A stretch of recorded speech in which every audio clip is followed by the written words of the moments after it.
ওয়া আইয়ুবা ইয নাদা রাব্বাহু আন্নী মাসসানিয়াদ দুররু ওয়া আনতা আরহামুর রাহিমিন। স্মরণ করো সেই সময়ের কথা যখন আইয়ুব তার রবকে ডেকে বলেছিল, আমি অসুস্থ আর তুমি তো রহমান রহিম দয়াময়। ভাষাটা দেখেন কি সুন্দর। এর থেকে কি আল্লাহর আর কিছু বলা লাগে? আল্লাহ পাকের কাছে তিনি বলতেছেন, আল্লাহ আমি তো অসুস্থ, আমি তো অসুখ করেছে আমার, আর তুমি তো দয়াময় রহমান রহিম। হযরত আইয়ুব আলাইহিস সালাম বললেন না যে আল্লাহ আমারে মাফ করে দাও, কষ্টের মধ্যে আছি। তিনি শুধু বলেছেন, রব্বুল আলামিন আমি অসুস্থ হয়ে পড়েছি, আমার অসুখ করেছে, আর তোমার নাম রহমান রহিম। এতটুকু কথা বলেছেন। আল্লাহ রাব্বুল আলামিনের দরজায়, তার দরবারে আইয়ুব আলাইহিস সালামের ডাক চলে গেছে। পানির তলা দিয়া যদি কেউ ডাক দেয়, পাহাড়ের ভিতরে বসে যদি কেউ ডাক দেয়, আল্লাহ রাব্বুল আলামিন তা শুনতে পান। ইউনূস আলাইহিস সালাম মাছের পেটে বসে চিৎকার মেরেছিলেন, লা ইলাহা ইল্লা আনতা সুবহানাকা ইন্নী কুনতু মিনাজ জালিমিন। যিনি বলছিলেন, হে আল্লাহ তাআলা আমি তোমার প্রশংসা করছি, তুমি ছাড়া উপাস্য নাই, মাবুদ নাই। আমি তোমার পবিত্রতা ঘোষণা করছি, আমি তো জালিমদের অন্তর্ভুক্ত হয়ে গেছি। বাস এতটুকুন কথাই বলেছেন। আল্লাহ পাক বলছেন, ইউনূসের ডাক তো কেউ শোনে নাই, পানির মধ্যে কেউ শোনে নাই, জমিনের কেউ শোনে নাই, মহাশূন্যের কেউ শোনে নাই, কিন্তু মাছের পেটের ভেতরে থেকে গভীর অতল দরিয়ার তলদেশ থেকে মাছের পেটের ভিতরে বসে আমার ইউনূস যে ডাক দিল, ওই ডাক আমি আরশের মালিক আমি শুনতে পেয়েছি, আর সঙ্গে সঙ্গে জবাব দিয়েছি। ফাস্তাজাবনা লাহু ওয়া নাজ্জাইনাহু মিনাল গাম্মি ওয়া কাযালিকা নুজিল মুমিনিন। ডাকের সাড়া দিলাম, বিপদ দিয়া বাঁচায় দিলাম। শুধু ইউনূসের না, আল্লাহ পাক এ জায়গায় আবার ওয়াদা করলেন, দুনিয়ার যত মুমিন বান্দা আছে তারা যদি কখনো বিপদে পড়ে যায় আর আমারে যদি ডাকে, আমি এইরকম করে বিপদ থেকে বাঁচাইয়া দেব। আইয়ুব আলাইহিস সালাম যখন আল্লাহ রাব্বুল আলামিনের কাছে ফরিয়াদ করলেন, আল্লাহ পাক তখন বলছেন, কোরআনে কারীম বলছে, ফাস্তাজাবনা লাহু ফাকাশাফনা মা বিহি মিন দুররিন ওয়া আতাইনাহু আহলাহু ওয়া মিসলাহুম মাআহুম রাহমাতাম মিন ইনদিনা ওয়া যিকরা লিল আবিদিন। আমি আইয়ুবের দোয়া কবুল করে নিলাম। শুধু তার পরিবার বর্গই দিলাম না, বরং আরো কিছু নিয়ামত আমি তাকে দান করে দিলাম। এবং তাই জন্য যেহেতু তারা ছিল আমার অনুগত বান্দা, আমার বাধ্যগত, আমি এই জন্য রহম করেছি, সমস্ত রোগ শোক আমি মাফ করে দিয়েছি। কোরআনে কারীম বলছি, ওয়ামা আসাবাকুম মিন মুসিবাতিন ফাবিমা কাসাবাত আইদিকুম ওয়া ইয়াফু আন কাসীর। যত বিপদ তোমাদের উপর আছে সব দুই হাতের কামাই করা, আর আমি তো অনেকগুলো ক্ষমা করে দেই। তোমরা যত পাপ করো, আকাম করো, সবগুলির শাস্তি যদি দুনিয়ায় দিতাম, শ্বাস করার সময় পেতে না। অসুখ হলেই অধৈর্য হয়ে যেও না, ধৈর্য ধরো। আল্লাহ পাক বলেন, শুধু আইয়ুব নয়, ওয়া ইসমাঈল ওয়া ইদরিস ওয়া যাল কিফলি কুল্লুম মিনাস সাবিরিন। এইভাবে করে ইসমাঈল, ইদ্রিস, জুলকিফল সবাই ছিল ধৈর্যশীল। জোরে বলেন সুবহানাল্লাহ।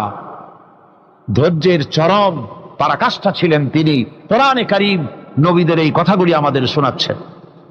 হযরত ইয়াকুব আলাইহিস সালাম কলিজার টুকরা সন্তান হযরত ইউসুফ আলাইহিস সালামের জন্য তার মনটা পাগল ছিল।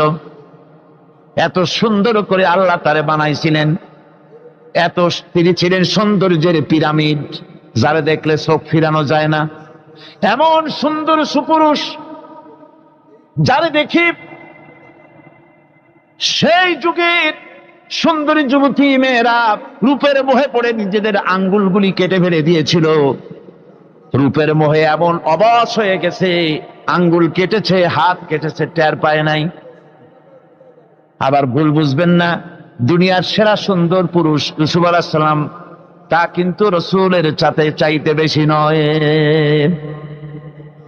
হযরত উম্মুল মুমিনিন আয়েশা রাদিয়াল্লাহু তাআলা আনহা তিনি বলেছেন, যেই সব সুন্দরী রমণীরা ইউসুফ আলাইহিস সালামকে দেখে রূপের মোহে পড়ে নিজেদের আঙ্গুলগুলো কেটে ফেলেছিল, ওরা যদি আমার হাবিবকে দেখতো, ওরা যদি আল্লাহ রাসূলকে দেখতো, তাহলে হাত কাটতে কাটতে কোন ফাঁকে দে কলিজা কেটে ফেলে দিত, ওরা টের পেত না। আবার বন্ধুগণ, হযরত আইয়ুব আলাইহিস সালাম সন্তানের মায়া, অন্যান্য ভাইরা হিংসায় পড়ে গেল, তারা নিয়ে তাকে কুয়ায় ফেলে দিল। সেখান থেকে তারা একটা ছাগল বা কোনো পশু জবাহ করে তার রক্ত মাখাইয়া জামা এনে হাজির করে দিল। হযরত আইয়ুব ইয়াকুব আলাইহিস সালামের সামনে যে তারে নিয়ে খেলা করতে গিয়েছিলাম, আমরা খেলায় লিপ্ত ছিলাম, বাগে খাই, এগুলি কি গপ্প? এগুলি কি কোরআন? আল্লাহ পাক শোনাচ্ছেন, বিশ্ববাসীকে শোনাইছেন। সূরা ইউসুফের চাইতে এত সুন্দর উপখ্যান গোটা পৃথিবীতে আর নাই। সুবহানাল্লাহ। অনেকে ইউসুফ জুলাইখার কেসটা খুব মজা করে পড়ে, তৃপ্তি করে, প্রেমের গল্প পড়ে। এটা কোনো প্রেমের গল্প নয়। ইউসুফ আলাইহিস সালাম, জুলাইখা ইউসুফ আলাইহিস সালামের জন্য কাঁদতে কাঁদতে চোখ কানা হয়ে গেছে। এরপর ইউসুফ আলাইহিস সালাম জুলাইখারে পাওয়ার জন্য পাগল হয়ে গেছে। নাউজুবিল্লাহ, এটা হয়নি কখনো। তিনি আল্লাহর পয়গম্বর, আর আল্লাহ কেমনে তারে বাঁচিয়েছেন? যখন জুলাইখা ঘরের ভিতরে সুন্দর করে উন্মাদনামূলক চিত্র অঙ্কিত করে ঘরের মধ্যে আটকায় দিয়েছে, তালা লাগায় দিয়েছে, আর নিজে জোর কাপড় চোপড় পরেছে না পরার মতোই। সে যুগের সুন্দরী মেয়ে জুলাইখা, তার কুপ্রবৃত্তিকে চরিতার্থ করার জন্য আহ্বান করা হয়েছে। হযরত ইউসুফ আলাইহিস সালাম লক্ষ্য করে দেখলেন এমন জায়গায় এখান থেকে পালাবার তো পথ নাই, দরজা বন্ধ করে দিয়েছে। তিনি শুধু তখন কেবলমাত্র আল্লাহ রব্বুল আলামিনকে ভয় করলেন। আল্লাহকে ভয় করে আল্লাহর নাম নিয়ে যখন তালাবদ্ধ দরজার দিকে দৌড় দিয়েছেন, আল্লাহ রব্বুল আলামিন আপন কুদরতে তালাগুলি খুলে দরজা তার জন্য উন্মুক্ত করে দিলেন। ইউসুফ আলাইহিস সালামকে ফালাই দিয়ে এভাবে করে কাপড় এনে দিল তার সামনে, রক্তমাখা কাপড় পেয়ে হযরত ইয়াকুব আলাইহিস সালাম সন্তানদের মুখে কাহিনী শুনে তিনি কি বললেন? কোরআনে কারীম তা কোট করেছে। তিনি চিক দিলেন না, ফাল দিলেন না, ফিট হয়ে পড়লেন না। তিনি বললেন, কলিজার টুকরা সন্তান, তার মরার খবর শুনেছেন? তিনি বললেন কি? ফাসাবরুন জামিলুন ওয়াল্লাহুল মুস্তাআনু আলা মা তাসিফুন। আমি উত্তম সবর অবলম্বন করব। তোমরা যে কাহিনী রচনা করেছো এর বেলায় আমি আল্লাহর কাছে সাহায্য চাই। আমি উত্তম সবর অবলম্বন করব। আমার ভাইয়েরা, 11 ভাই মনে করেছিল ইউসুফ আলাইহিস সালামকে মরণ কুয়ায় ফালাই দিছি। তারা তো ঠিক পায় নাই এটা মরণ কুয়া না, এটা হচ্ছে একটা সুড়ঙ্গ, যাকে ইংরেজিতে বলে টানেল। এটা এমন একটা সুড়ঙ্গ, ওরা মনে করেছে মরণ কুয়া। কিন্তু আল্লাহ রাব্বুল আলামিন এই কুয়াতে এমন বানালেন, ওরা একদিকে ফালাই দিল মরণ কুয়ায়, এ কুয়ার আর এক মুখ দিয়া আল্লাহ রাব্বুল আলামিন ইউসুফ আলাইহিস সালামকে নিয়ে মিশরের সিংহাসনে বসায়া দিলেন। এটা মরণ কুয়া নয়, এটা রাজ সিংহাসনে বসার সুড়ঙ্গ পথ। ইউসুফ আলাইহিস সালাম আজ প্রেসিডেন্ট, সুবহানাল্লাহ, প্রেসিডেন্ট হয়ে বসে আছেন। ওদিকে কেনানে অভাব লেগে গেছে, সেখানকার মানুষেরা সাহায্য নিতে এসেছে, ওই 11 ভাইও আসছে। হযরত ইউসুফ আলাইহিস সালাম দেখেই চিনে ফেলেছে, ওরা কিন্তু তখনও ঠিক পায় নাই। হযরত ইউসুফ আলাইহিস সালাম চিনে ফেলেছেন এখন কি করা উচিত? সবগুলাকে ঠ্যাং উপরের দিকে উঠাইয়া তারপরে সমানে ধোলাই দেওয়াইতেও স্বাভাবিক ছিল, আমাদের মতো মানুষ হইলে, ঠিক কিনা? হযরত ইউসুফ আলাইহিস সালাম তাদের সামনে পরিচয় দিলেন। তারা যখন বুঝতে পারল, লজ্জায় তাদের মাথা হেট হয়ে গেল। হযরত তার এক তো লজ্জা, আর 2 নম্বরের ভয়, জান নিয়া কেনানে কেউ ফিরে যাইতে পারবো না। এখন অবস্থা হয়েছে যে জীবনই যায় নাকি এখানে। হযরত ইউসুফ আলাইহিস সালাম ভাইদের এই করুণ দুরবস্থা বুঝতে পারলেন। বুঝে চরম ধৈর্য ধরে তিনি কি বললেন? তিনি বললেন, লা তাসরিবা আলাইকুমুল ইয়াউম। ও ভাইরা, তোমাদের বিরুদ্ধে আমার কোনো ক্ষোভ নাই, দুঃখ নাই, বিদ্বেষ নাই, হিংসা নাই, আল্লাহর রাস্তে মাফ করে দিলাম। আল্লাহু আকবার, সুবহানাল্লাহ। এর নাম পয়গম্বর। এর নাম কি? পয়গম্বর। হযরত ইউসুফ আলাইহিস সালাম বিনিয়ামিনকে কাছে নিয়ে পরিচয় দিলেন তার ভাইদের সামনে।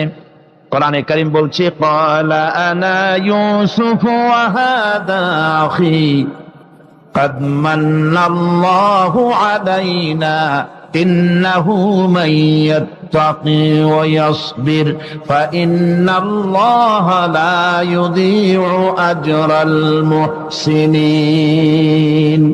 আমি ইউসুফ, আর এই হচ্ছে আমার ভাই। আল্লাহ আমাদের উপর ইহসান করেছেন।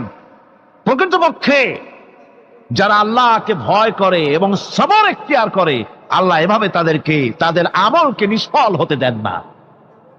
আমার এই জামাটা নিয়ে যাও। হযরত ইয়াকুব আলাইহিস সালাম কলিজার টুকরা সন্তান ইউসুফ আলাইহিস সালামের বিরহ যন্ত্রণায় ছেলেকে কতদিন দেখে না, কাঁদতে কাঁদতে চোখ দুটো অন্ধ হয়ে গেছে। মিশর থেকে কেনানের দিকে জামা রওনা হয়েছে। কোথায় মিশর, কোথায় কেনান? জামা যখন রওনা হয়ে গেছে, হযরত ইয়াকুব বলতেছেন, আমি যেন আমার ইউসুফের গন্ধ নাকে পেতেছি। জামা চলে এলো, চোখের উপরে রাখলেন, আল্লাহ রাব্বুল আলামিন তাকে চক্ষুষ্মান বানায়া দিলেন। ভাইরা আমার, পয়গম্বরেরা সবর করে গোটা দুনিয়ার মানুষের সামনে দৃষ্টান্ত সেট করেছেন সবর কারে কয়। আমার ভাইরা, হযরত ইব্রাহিম আলাইহিস সালামের কথা আল্লাহ পাক কোরআনে কারিমে বলছেন সবর কারে কয়। দেখো, শেখো সবর কারে কয়। আল্লাহ পাক বললেন, ইব্রাহিম, তোমার বিবি আর তোমার নবজাতক এই সন্তানকে রেখে আসো মক্কা নগরীতে। তিনি চলে গেলেন। সেখানে ঘর নাই, বাড়ি নাই, কিচ্ছু নাই, চতুর্দিকে ধুধু বালু আর মরুভূমি।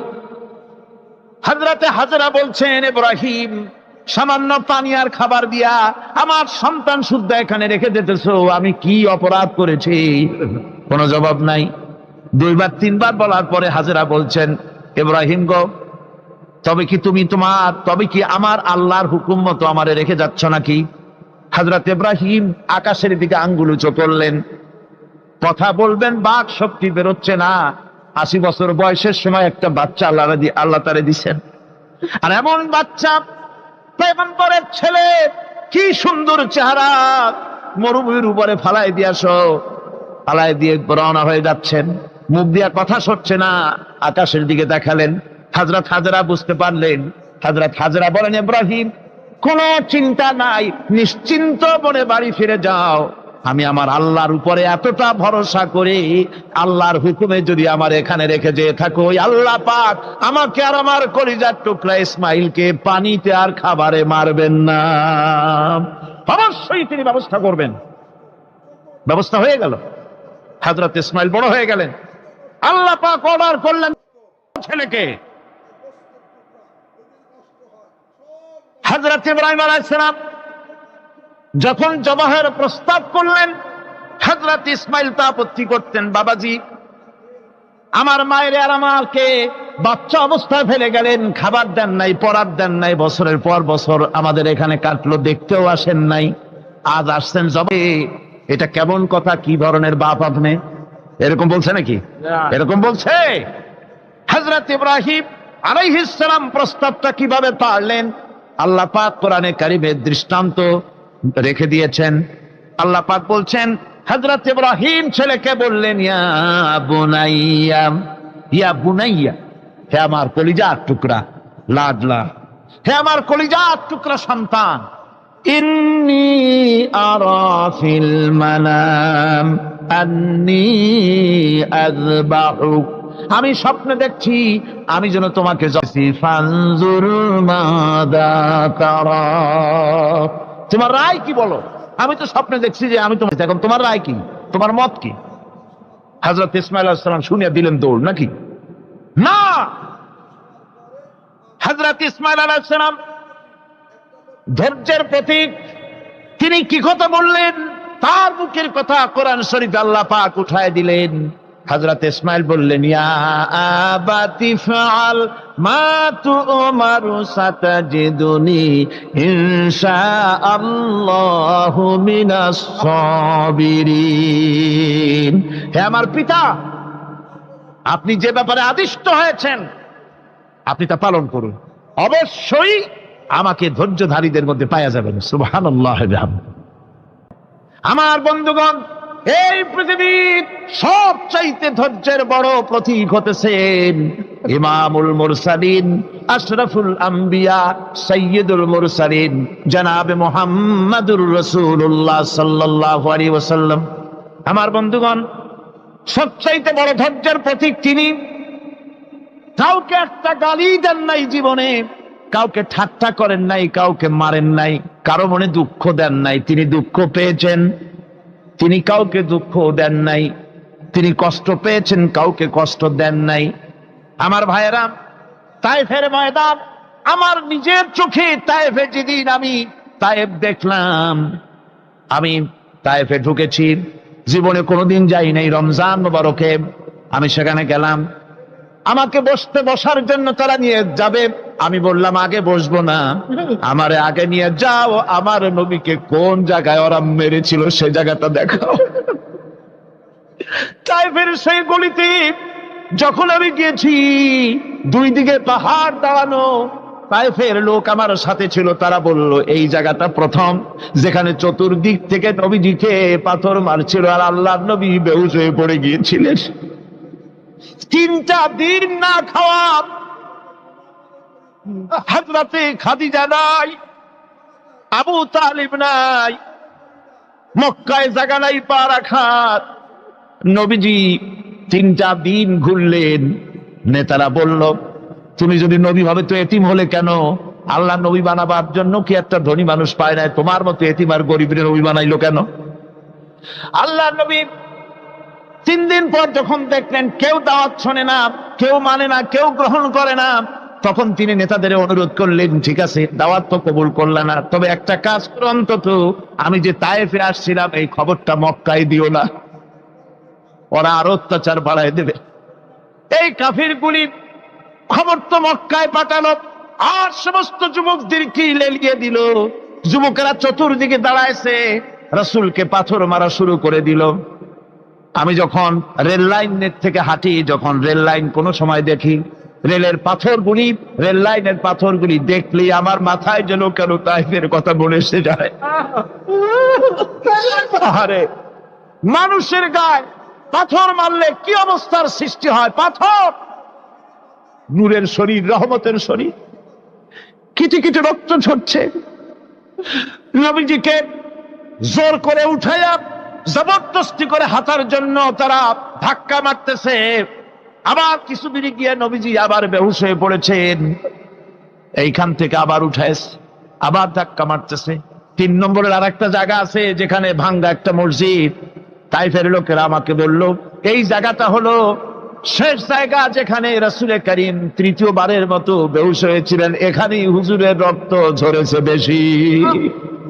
2 রাকাত নামাজ পড়লাম, সিজদায় পড়ে এমন কান্না কাঁদলাম আল্লাহর কাছে। নবীজি যখন হুশ এসেছে, হযরতে জিবরাইল বলেন, ইয়া রাসূলুল্লাহ, আপনার এই কষ্ট দেখে ফেরেশতারা কাঁদতেছে, আপনি অনুমতি দিয়ে দেন এই 2 পাহাড়কে মিলাইয়া সমস্ত তায়েফবাসী কাফেরগুলি মাটির সাথে মিশাইয়া দেই।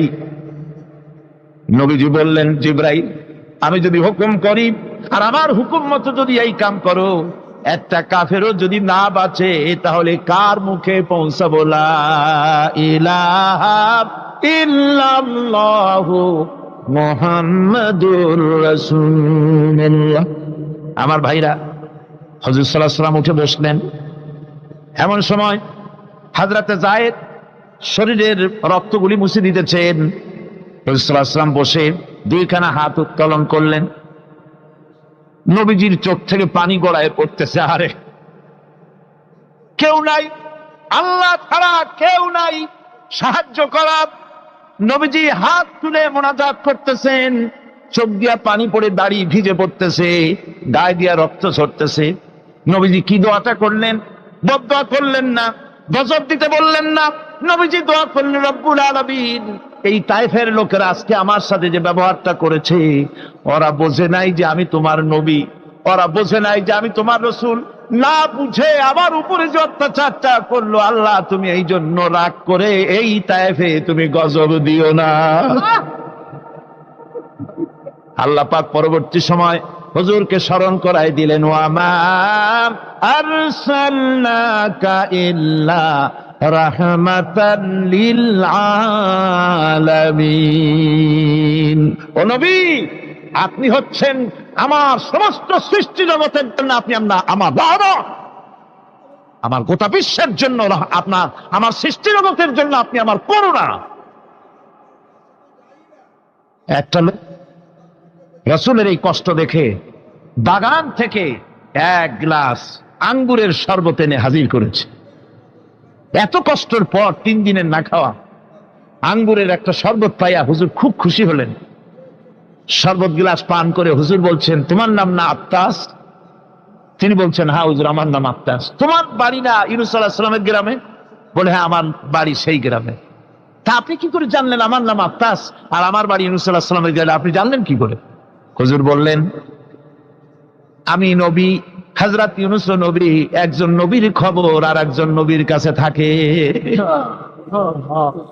রাসূল করিম সাল্লাল্লাহু আলাইহি ওয়াসাল্লাম সবর ইখতিয়ার করেছিলেন, ধৈর্য অবলম্বন করেছিলেন, আর আল্লাহ পাক তাকে নির্দেশ করেছেন, সবর করো। ওয়াত্তাবি' মা ইউহা ইলাইকা ওয়াসবির হাত্তা ইয়াহকুম আল্লাহ। তুমি কেবল সেই জিনিসের অনুসরণ করো যা আমি তোমার প্রতি অবতীর্ণ করেছি। আমি আপনার উপরে যেটা অবতীর্ণ করেছি ওটার অনুসরণ করুন, আর সবর ইখতিয়ার করুন যতক্ষণ না আল্লাহর পক্ষ থেকে চূড়ান্ত ফয়সালা না আসে। ধৈর্য ধরুন, ধৈর্য ধরুন। আমার ভাইরা, কাফেরদের নির্যাতনের মোকাবেলায় আল্লাহ পাক তার হাবিবকে সান্ত্বনা দিয়েছেন। যখন কাফেররা নির্যাতন করতেছে, হারে হযরতে বেলাল নির্যাতিত, হযরতে সুমাইয়া নির্যাতিতা, হযরতে খাব্বাব, হযরতে খুবাইব, হযরতে আম্মার রিদওয়ানুল্লাহি তাআলা আলাইহিম আজমাইন, এত মার হতেছে। হযরতে ওমর হযরতে খাব্বাব রাদিয়াল্লাহু তাআলা আনহুকে খোলা গায়ে দেখে বলছিলেন, খাব্বাব রে, তোমার পিঠে এত গর্ত কেন? এত গর্তওয়ালা পিঠ তো আমি মানুষের দেখি নাই, এত চিকুন কোমরওয়ালা মানুষও তো দেখি নাই। তিনি বলেছেন, ওমর তুমি কি ভুলে গেছো? ইসলাম কবুল করার অপরাধী কাফির বেঈমানেরা আগুন জ্বালায়া আংটা আগুনের উপরে শোয়াছে, আমি যেন নড়াচড়া করতে না পারি সেজন্য আমার ঘর চাপা দিয়ে রেখেছিল। গায়ের চর্বি আর রক্ত গলে গলে পড়ে আগুন নিবেছে, আর আগুন গোশত পুড়ে যে পিঠের মধ্যে প্রবেশ করেছিল আজও পর্যন্ত পিঠের সেই গর্ত সেরে যায় নাই। এভাবে অত্যাচার হচ্ছিল সাহাবীদের উপর। আল্লাহ রাব্বুল আলামিন তার হাবিবকে সান্ত্বনা দিলেন, ওয়াসবির ওয়া মা সাবরুকা ইল্লা বিল্লাহি ওয়া লা তাহজান আলাইহিম ওয়া লা তাকু ফি যায়কিম মিম্মা ইয়ামকুরুন। হে রাসূল, সবরের সাথে কাজ করতে থাকুন। আপনার এই সবরের তৌফিক তো আল্লাহই দিয়েছেন, আর ওদের সমস্ত ষড়যন্ত্র, ওদের অপকৌশলে আপনি দুঃখিত হবেন না, চিন্তা করবেন না, ভারাক্রান্ত হবেন না, আপনি নিশ্চিত থাকুন। ওয়াসবির লিহুকমি রাব্বিকা ফাইন্নাকা বিআয়ুনিনা। হে নবী, আপনার রবের চূড়ান্ত ফয়সালা আসা পর্যন্ত ধৈর্য ধারণ করুন। আপনি তো আমার চোখের সামনে। সুবহানাল্লাহ, সুবহানাল্লাহ। গড, আপনি আমার চোখের সামনে। কে আপনাকে কি করবে আমি দেখবো না? সুবহানাল্লাহ।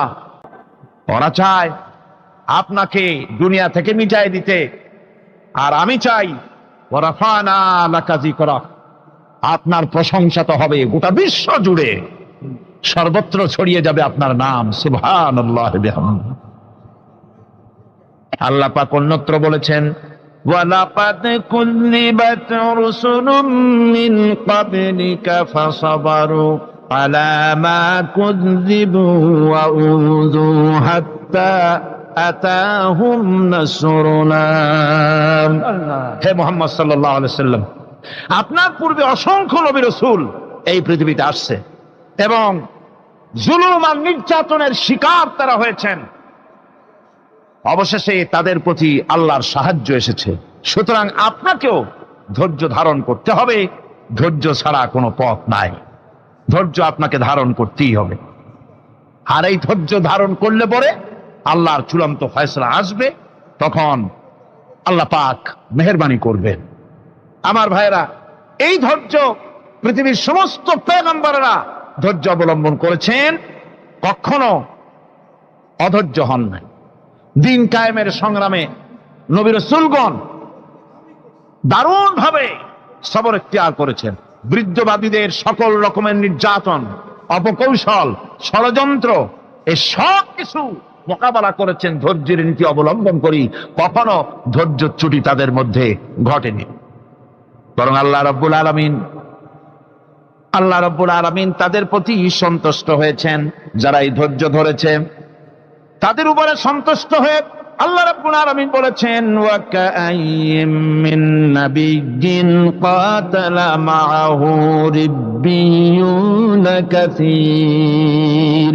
এর আগে অনেক নবী এসেছিলেন যাদের সাথে বহু আল্লাহওয়ালা লোক লড়াই করেছেন। فما وهنوا لما أصابهم في سبيل الله وما ضعفوا وما استكانوا। আল্লাহর পথে তাদের উপর যত বিপদ এসেছিল তারা হতাশ হয়ে পড়েন নাই, দুর্বলতা দেখাননি, বাতিলের সামনে মাথাও নত করেন। ওয়াল্লাহু ইউহিব্বুস সাবিরিন। আর আল্লাহ পাক ধৈর্যশীল যারা, তাদেরকে আল্লাহ পাক ভালোবাসেন। আমার ভাইরা, ধৈর্যের পরিচয় রাসূল করিম সাল্লাল্লাহু আলাইহি ওয়াসাল্লাম উহুদের ময়দানে যখন আক্রান্ত হয়ে গেলেন, চতুর্দিকে কাফেররা ঘিরে ধরেছে, বাঁচার কোনো পথ নাই। সাহাবায়ে কেরাম রাসূলকে পাহারা দিলেন। যারা রাসূলকে পাহারা দিতে দাঁড়াইছেন, জীবন দিয়া পাহারা দিতে দাঁড়ায় গেছে, রাসূলের দিকে মুখ দিয়া, পিঠটা বাইরের দিকে দিয়ে রাসূলকে পাহারা দেওয়া শুরু করেছেন। হুজুরকে পাহারা দিতে যারা দাঁড়িয়েছিলেন, কাফের কর্তৃক নিক্ষিপ্ত কি তীরগুলি এসে যখন বিঁধতেছিল, শুধু একজন সাহাবী হযরত তালহার পিঠের ভিতরে রাসূলকে হেফাজতের জন্য আসি।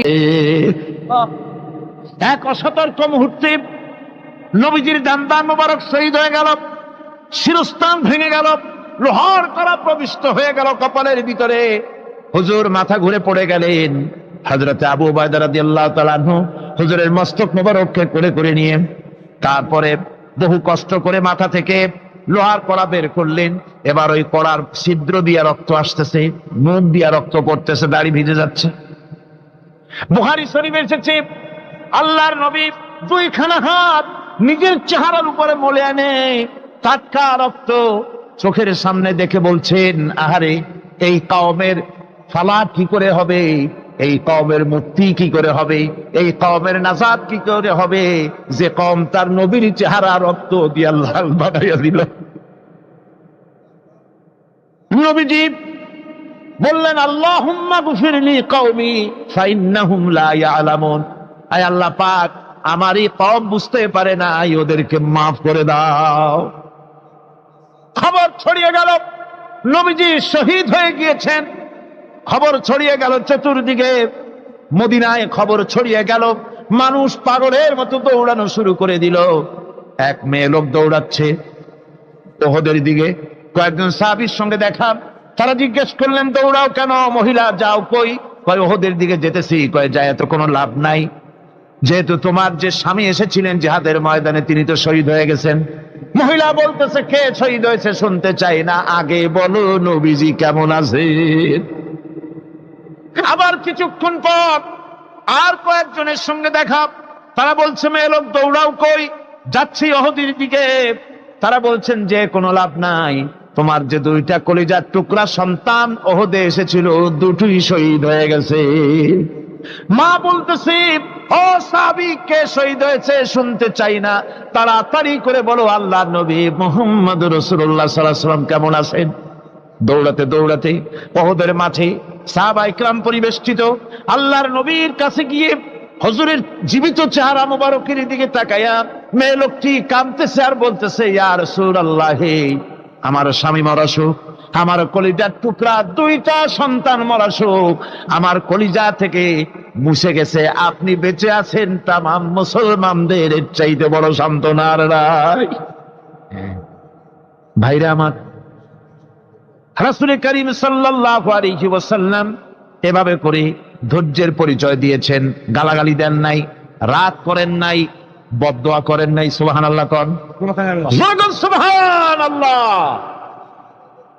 ভাইরা আমার, এই সবর এমন মহান বৈশিষ্ট্য, এর মধ্যে রয়েছে জিহাদের ময়দানে যদি লোক কম হয় আর যদি তাদের মধ্যে সবর থাকে, বেশি সংখ্যক লোকের উপরে আল্লাহ পাক সবরকারীদেরকে বিজয়ী করে দিবেন। কোরআনে কারীমে রব্বুল আলামিন বলেন, কাম মিন ফিয়াতিন কালিলাতিন গালাবাত ফিআতান কাসীরাতাম বিইذনিল্লাহ আল্লাহু মা'আস সাবিরিন। এমন ঘটনার বহু নজির আছে যে কম সংখ্যক লোকেদের উপরে আল্লাহ পাক, বেশি সংখ্যক লোকেদের উপর আল্লাহ পাক কম সংখ্যক লোকদেরকে জয়ী করে দিয়েছেন। আল্লাহু মা'আস সাবিরিন, আর আল্লাহ আছে ধৈর্যশালীদের সাথে। আল্লাহ আছে কাদের সাথে? দেখেন না বদরের কামটা, বদরের ময়দান, 313 জন মুসলমান, অস্ত্রপাতি নাই, সামান্য সামান্য অস্ত্র, আর কাফেরেরা এসছে হাজারেরও বেশি। আমার বন্ধুগণ, ধৈর্য কত বড় কাম দিল, ধৈর্য ধারণ করেছেন তারা, আল্লাহর উপরে ভরসা করেছেন। আল্লাহ রাব্বুল আলামিন অস্ত্রের কাজ কি দিয়া করায় দিলেন। একজন সাহাবী এসে বলছেন, হুজুর, জিহাদের ময়দান, ইসলামের প্রথম জিহাদ, আমার কাছে তো অস্ত্র নাই, মেহেরবানি করে একটা অস্ত্র আমারে দেন, আমি লাফায় পড়ি জিহাদের মধ্যে। হুজুর বলেন, অস্ত্র তো আমার কাছে নাই, দিবটা কি? সাহাবী বলছেন, হুজুর, অস্ত্র না থাকে যা পারেন তাই দেন, আপনার হাত দিয়ে যা দিবেন আমি দাঁড়ায় থাকতে পারবো না, জিহাদে আমাকে শরীক হতেই হবে। নবীজি কাছে পেলেন একখানা শুকনা খেজুরের ডালখানা তুলে সাহাবীর হাতে তুলে দিলেন। সাহাবী বলেন, রাসূলের হাতের দেওয়া শুকনা খেজুরের ডালটা নিয়ে আমি যখন কাফেরদের ভিড়ের মধ্যে ঝাঁপায় পড়ে যখন শুকনা খেজুরের ডাল ভেঙে পড়ে গেল। ভাইরা আমার, আল্লাহ রাব্বুল আলামিন সবর যারা করে, সংখ্যায় যদি কম হয়, আল্লাহ পাক তাদেরকে বিজয়ী করে দেবেন, এই ওয়াদা আল্লাহ রাব্বুল আলামিন করেছেন। এই সবরের গুণ ছাড়া জান্নাতেও প্রবেশ করা যাবে না। সবর যদি না থাকে বেহেশতে যাওয়া যাবে না।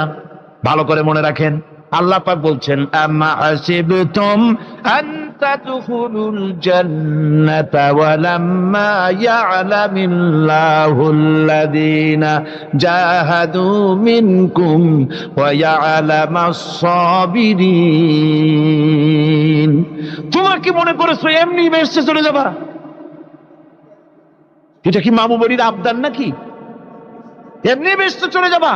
অথচ আল্লাহ রাব্বুল আলামিন এখনো দেখেন নেননি যে তোমাদের মধ্যে কারা জিহাদ করতে প্রস্তুত, কারা তোমাদের মধ্যে জিহাদ করে জান দেওয়ার জন্য প্রস্তুত, আর কারা ধৈর্যধারী, এটা তো আল্লাহ এখনো দেখে নেন নাই। সুতরাং হক এবং বাতিলের সংগ্রামে লিপ্ত হতে হবে। আল্লাহ দেখতে চান কারা জীবন দিতে চায়।